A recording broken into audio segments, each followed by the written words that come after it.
In this video, I'm going to take you through two key areas where I think AI can help improve the overall realism in sim racing. So let's get into it. It's true, AI is invading just about every space of our lives at the moment. So why not bring it in to sim racing to help us with a couple of problems that I think that the sim racing group as a whole needs to deal with. And that is a couple of driving standard issues. So let's get into it. This is a video. I'm going to bring you my thoughts on what AI can bring to sim racing, with iRacing as a particular focus of this video. Let me know in the comments what you think. And of course, if you do enjoy what we're doing here, subscribe to the channel. It will help us out a lot. So let's get into the video. Anyway, let's get on with the show. The idea of AI in sim racing, something I've been thinking about for a couple of months, exploring, doing some research around what AI availability there is and how it might integrate into sim racing platforms, specifically talking about iRacing, which is the platform I spend most of my sim racing time on. So after that, let me start by saying that the AI isn't quite where it needs to be to deliver everything that I think that it can deliver eventually to sim racing. But with it moving so quickly, we could get there sooner than we think. So why not consider what it can bring to sim racing as a whole? So the first thing that I wanted to talk about is AI as a race controller. So we're talking about stewards, marshals, and how that might impact on the overall quality of the sim. For better or worse, race control certainly helps with racing. There's no doubt about it. You can see it in the current Le Mans, albeit that has significantly impacted the race. But weather events, driving standards, things like that are what it is there to help enforce and ultimately improve. The most important thing, of course, is consistency in the application of decisions that it makes, and overall providing a more fair race experience for everybody across the group. The one issue with iRacing, in my opinion, is the penalty system. Now, I know iRacing put out something a little while ago discussing why the system is the way that it is, but as it stands, the only penalty that you receive for causing an incident or being involved in an incident is a 4x, which contributes towards a cap that can lead to you being DNF from the race. Now, I want to preface this by saying that iRacing has a whole heap of data at its disposal. So whether you hit the brakes, steering angle input, regular lap times for the vehicle at the track, all of that data is collected by iRacing. So as far as using iRacing data to help with the integration of AI, the information that they need is actually there already to help them implement an AI race control into the sim.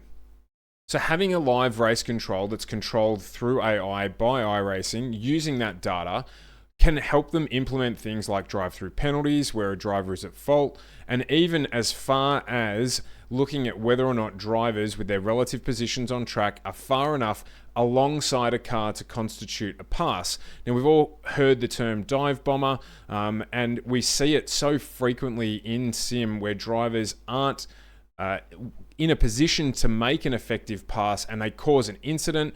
And in my experience, a lot of the time, the car that's not at fault ends up the worse off. Of course, not only do they get impacted by the contact, but as a consequence, generally damaged, and it can conclude their race. This happened as recently as this morning when we were running in the 6-hour endurance event that they were running at Watkins Glen, where a BMW, through netcode to be honest, but a BMW tried to make a pass stick where there wasn't room for that pass to take place, and took us out of the event because of the changes to the damage model as well, shall we say, for a low impact bump. Our car was written off.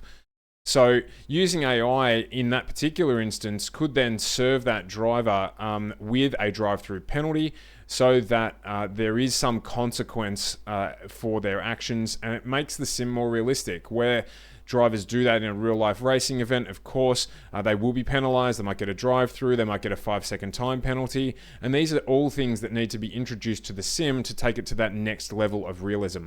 The other thing that I think that it could do is AI could analyze a race post-race, particularly where there are 2x or 4x incidents that take place, and apply post-race penalties for those incidents. So what it will do is it will reduce the requirement for the user to send through a complaint or to report a driver for driving standards. So it will actually help reduce the load on iRacing in terms of doing that administration that they do, but it will also give drivers a better understanding of what they can and can't do because of the penalties that are implemented, and give them some reassurance that something's actually going to happen. There's so many drivers who are learning potentially, but equally who are in categories where they shouldn't be, driving beyond their ability, or certainly not understanding proper racecraft, and it is impacting on the sim overall.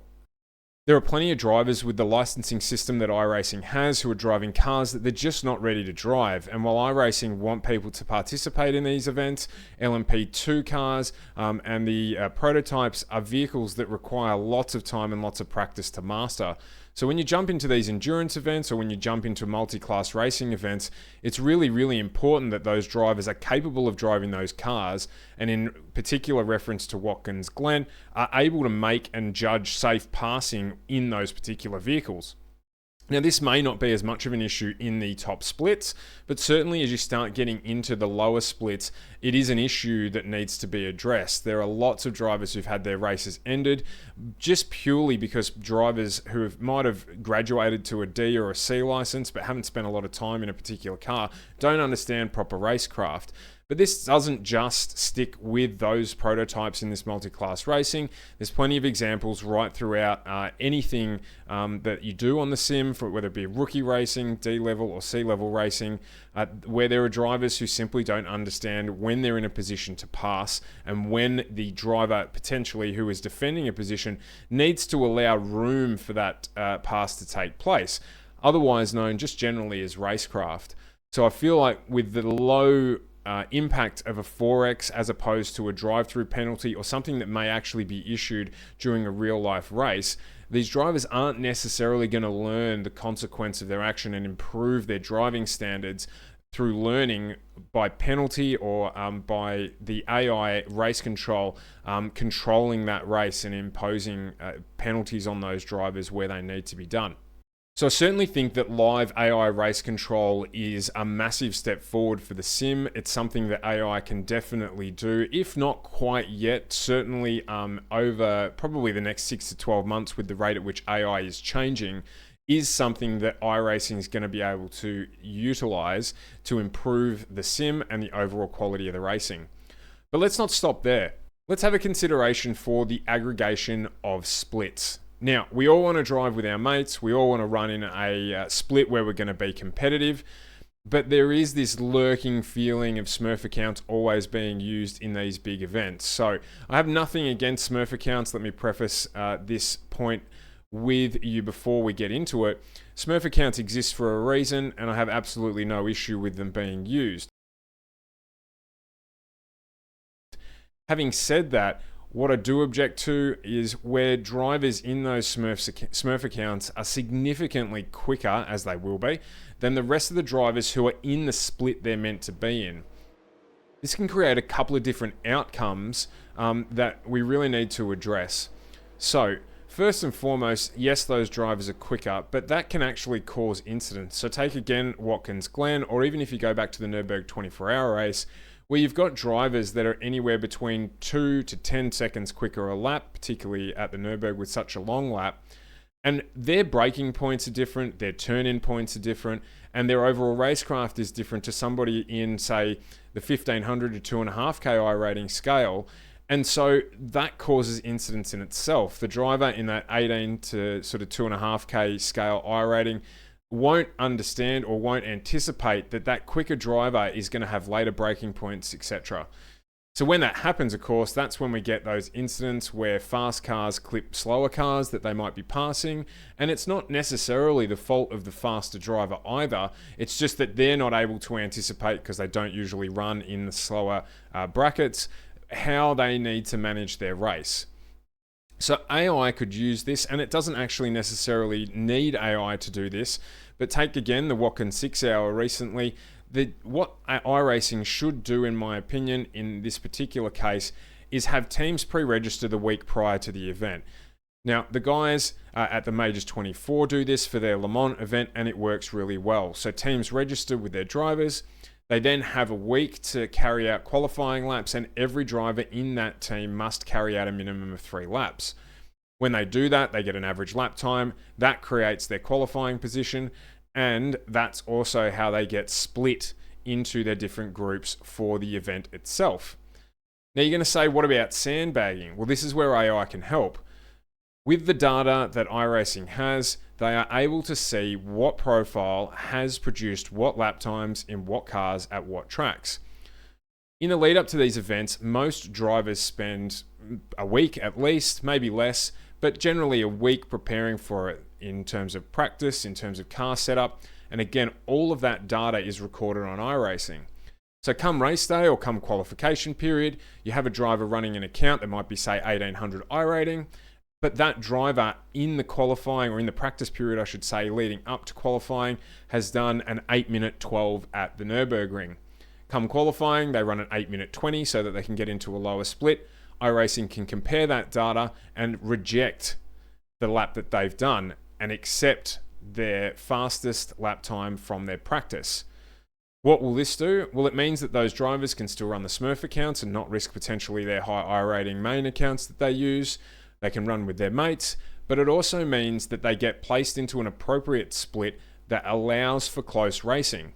So we're all trying to emulate real life racing here, and there are no races where drivers out-qualify other drivers in a similar or same make vehicle at the same track in the same conditions by 10 seconds a lap. It just doesn't happen. Or even 2 or 3 seconds a lap. It might across an entire field, but certainly not between the first 1, 2, 3, 4 or 5 cars on that grid.